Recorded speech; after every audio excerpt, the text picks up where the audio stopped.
Let's get ready to rumble! Alright, so I'm guessing the IBF didn't sanction AJ's victory over ARTUR WALLIN as an eliminator because AJ was signed to fight Wilder if he defeated WALLIN, which he did. And according to Eddie Hearn, the ruling is unless you fought an eliminator, you cannot go into the number 2 or 1 position. So AJ's still there at number 3 with the IBF, and obviously ARTUR WALLIN will drop down some. Now, if that's the rule, that's the rule. Bit of a divvy ruling, though. I mean, like, not that AJ needs the ranking, because Hrgović will fight AJ regardless if he's ranked at number 5, 4, 3, or 2, won't he? With the belts tied up with Usyk and Fury, the biggest payday out there for Hrgović is an AJ fight. I don't know if Hrgović knows the ruling, but he was talking about fighting AJ after. So, after hearing that AJ won't be mandated to fight for the title, he'd probably be the most disappointed out of everybody. I wonder if he'd still fight AJ, even if the title wasn't on the line. He probably would. It's all about the money. But I'm not impressed with the IBF, you know, like, the position they put Jai Opetaia in was ridiculous. All they had to do is not recognise the Ellis Zorro fight as a title defence. And Jai was fit, ready to fight Bradis. In December, it was Bradis who weren't ready. And he's fit to fight him in March. But, you know, Jai did the right thing. Take the money. Let them keep the belt.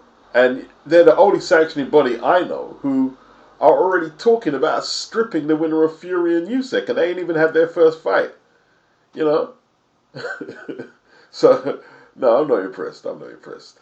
I think if this was our show, and if it was our fighter, fuck me. Right now, there'd be 400 people around me sticking microphones in my face. And, you know, maybe that's why certain people haven't turned up today. Beterbiev records atypical finding for raised levels of HGH and testosterone metabolite. Metabolite 5D androstenediol via VADA testing on December 6th of last year. The fight will go ahead. They're saying the follow-up test came up negative and he's allowed to fight. Now, there's a lot of Matchroom haters on Twitter. Some of them follow me. And all of a sudden, because a Matchroom fighter could be potentially disadvantaged, they became experts in doping policy, procedure, vernacular, and terminology.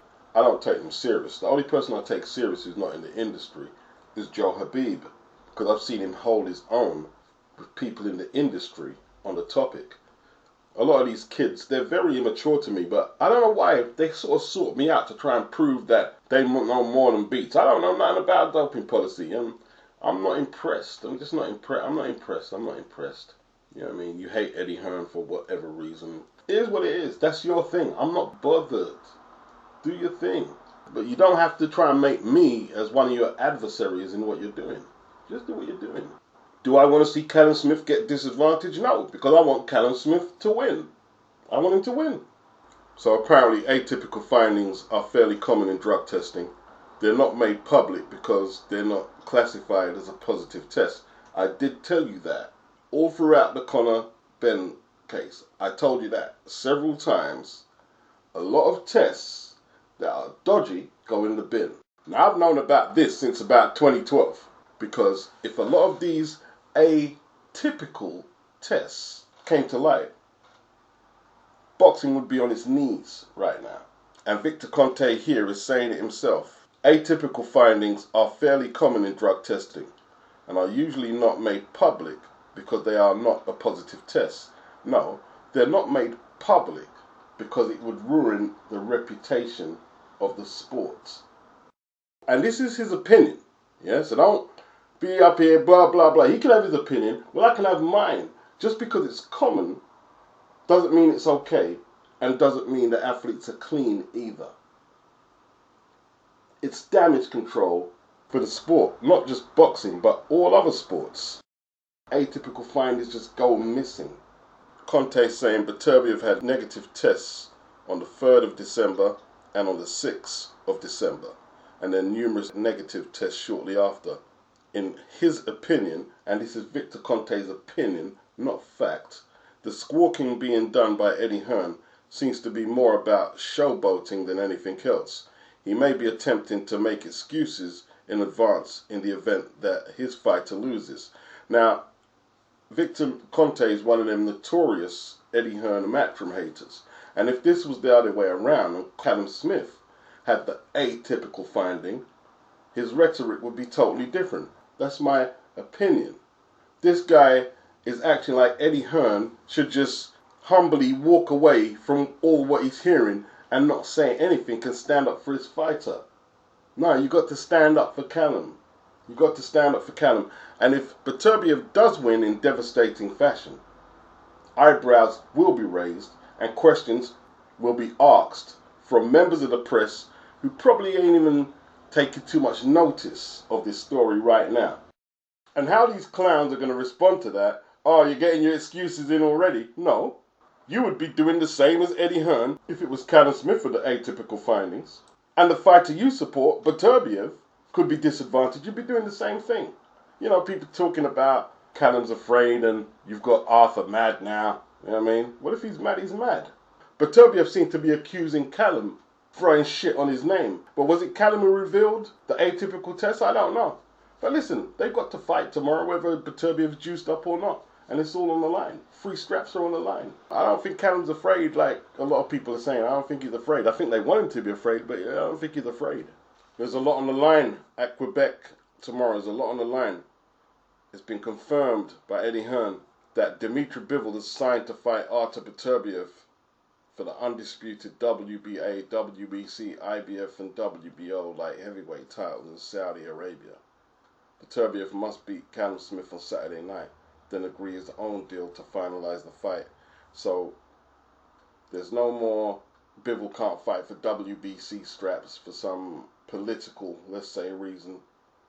I don't want to go into the politics. But I'm hoping that deal will be available to Callum Smith if he comes out of the ring with the 3 straps tomorrow. That's what I'm hoping. I have a feeling MIKAELA Mayo is none too intelligent. She said there was no PED testing for her fight with Alicia Baumgardner. And then Alicia fought the Greek lass. She popped for a couple of substances, and I think they said it was 1 substance at the end. But she popped. Drug-free boxing popped her. Matchroom, using the extra layer of testing, popped their own fighter. Now, if there was no PED testing for the Alicia Baumgardner fight, how come nobody at Top Rank was looking out for MIKAELA? How come she never points the finger at Bob Arum? She's scared of Bob. A lot of people are scared of that old guy for some reason. But she's got a lot of mouth for Eddie Hearn for some reason, when yet your promoter hasn't got your back. There was no PED testing for that fight, and it's no surprise. Matchroom do not use VADA. Whatever they're putting into UCAD is not adequate. And we've heard Dave Allen, who was fighting Fraser Clark, said he wasn't PED tested. And Joe McNally, Liam Smith's trainer, said he wasn't tested by UCAD or VADA for the Chris Eubank fight. And no doubt, when she fights Natasha Jonas next week in the UK, on the same platform where she said there was no testing, Boxer and Sky, is MIKAELA going back into the same situation? Is anyone at Top Rank demanding that there's testing? Are VADA on board if UCAD is inadequate? Do they have the extra layer? Do they have anything in place? Why are they going to not test for the Alicia Baumgardner fight and test for this fight here? So you're fighting on platforms where the testing has failed you before. Because perhaps if there was testing for the Alicia Baumgardner fight, she would have got popped then. So there was a poll on the Boxing Voice. Eddie Hearn was on there. And they were polling about who Devin Haney was likely to fight next. Now, Conor Benn, Adrian Broner, Boots Ennis were all outsiders. And it looks like it, in their opinion, 48% was the winning vote. Sandor Martin, who has either been named as Devin's mandatory or soon will be. And, you know, it's your mandatory. What are you going to do? You're going to give up the belt? Take on Boots? Is that a foregone conclusion that you can get Boots in the ring? Eddie hasn't signed Boots. He's trying to sign him. And it was Boxing News 24. They were saying, you know, fighting Sandor Martin is some booby prize because more than likely Bill and Devin are going to put it on box office on DAZN and it's not going to sell. And they could be right. They could be right. But that's your mandatory. I mean, after Sandor Martin, it's Richardson Hitchens. He doesn't sell either. So is that the plan? Like, Jamel Charlo should have fought Tim Tszyu, his mandatory. Everyone wanted to see it. Jamel opted to fight Canelo at 168, didn't really try and win, stunk the place out, and that was that. Demetrius Andrade, he threw his WBO belt in the bin to avoid Johnny Beck, and look where he is now. You know, that just can't be the solution, is to ditch your mandatory every time it gets hard or the fight's not going to sell. Boxing 24, they framed it like Devin won't be able to get fights with the likes of Ryan and Tank if he fights Sandor Martin and does low pay-per-view numbers. Hold on, didn't Garcia just say he was going to fight Devin, then opt for the softer option in Rowley? And he did that at 135. He had a mandated fight with Devin's WBC belt at 135, and he declined that too. Eddie Hearn recently revealed he's made a huge offer for Gervonta Davis to fight Devin for Devin's WBC belt. Haven't heard no response. It's well over a week since we heard that news. They're more focused on what Devin can sell rather than the bad decisions the likes of Ryan Garcia and Tank Davis make in terms of fighting the best competition. The facts are, the money is there for Gervonta and Ryan Garcia to fight Devin. Eddie's made them the offers. Don't worry about what Devin sells. DAZN have put the numbers up for them to take the fight. They don't want to take the fight. Sandor Martin is Devin's mandatory. Let him go fight his mandatory, old school style. What, it's not a glamorous fight because he doesn't have a social media presence like Ryan? Why didn't they ask how much Ryan is going to sell against Rowley? They're going to make that pay-per-view? There's this spiteful element, and it's not just the boxers, like the outlets, the website outlets have it. Well, why should we give you the bag? You don't deserve the bag. Maybe Joshua should send that to Usyk and just gave up the strap that mandated Usyk to fight him. Maybe that's what he should have done. They would have considered that in America. You know, how are you going to grow your next set of great fighters? If Richardson Hitchens doesn't get a shot on the big stage when he's mandated to do so, where's the lineage? Where's the carryover? No, we're just not going to let you in because you don't sell. It's just crazy. How can you as a boxing writer talk enthusiastically about Ryan Garcia when you know he's not going to fight Sandor Martin? He's not going to fight Haney. He's not going to fight Richardson. He's not going to fight none of them guys. So if Ryan beats Rowley and becomes a champion, when he gets a difficult mandatory, he's just going to pass it off because he doesn't sell. And if that's all Ryan is dealing with is a money thing, how much does Rowley sell? Does Ryan and Rowley do 500,000 pay-per-view buys? 200? And if that's all Ryan is dealing with is a money thing, how much does Rowley sell? Does Ryan and Rowley do 500,000 pay-per-view buys? 200 pay-per-view buys? We'll see. Ryan does everything like an elite boxer, but take the challenges and show up and fight like one. He likes the idea of calling the shots. You know, yeah, I'll fight you, Devin, but then again, I'm not going to fight you. I'll just dismiss you. What you going to do? He thinks it's really clever. Look, I just clowned Devin. I'm like Floyd. It's just lame. Ryan is just lame. He's always been lame. But Sandor Martin, let's talk some boxing. Southpaw, arguably beat Tio in his fight just before he beat Josh Taylor, I believe. Very good boxer from Spain. Is a very tough defense. They gave Sandor a majority over Mikey Garcia, but don't worry about that. He washed Mikey and retired him. And no, you won't get mainstream acclaim for taking a fight like that. It's a blue-collar job. So I'm a real champion. I'll take my mandatory job. And if Sandor is still affiliated to Matchroom or signed to Matchroom, Eddie's got to do a job for Sandor as well. You know what I mean? That's a good fight. But it's not a pay-per-view fight on my DAZN subscription. It's not. So they're going to have to work out how they do that. And Sandor will be expecting his title shot. And Eddie has to deliver it. Or Devin has to give up the belt and go elsewhere and move up to 147. And let Sandor Martin and Richardson Hitchens fight it out for the vacant title. Live on DAZN. I don't mind. Excellent trade fight. 174.6 for the challenger from Liverpool, England, Callum Smith.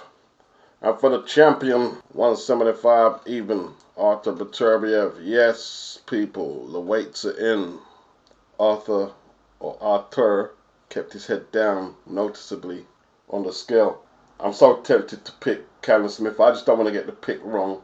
I just feel he's going to give ARTUR all the issues he needs. All the issues he needs. My heart This is Callum Smith. My head says it's going to be tougher.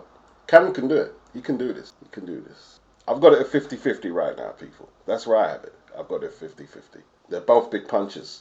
Callum hits extremely hard at this weight here. You know what I mean? And you can just see his biceps there. He looks healthy. Let's go.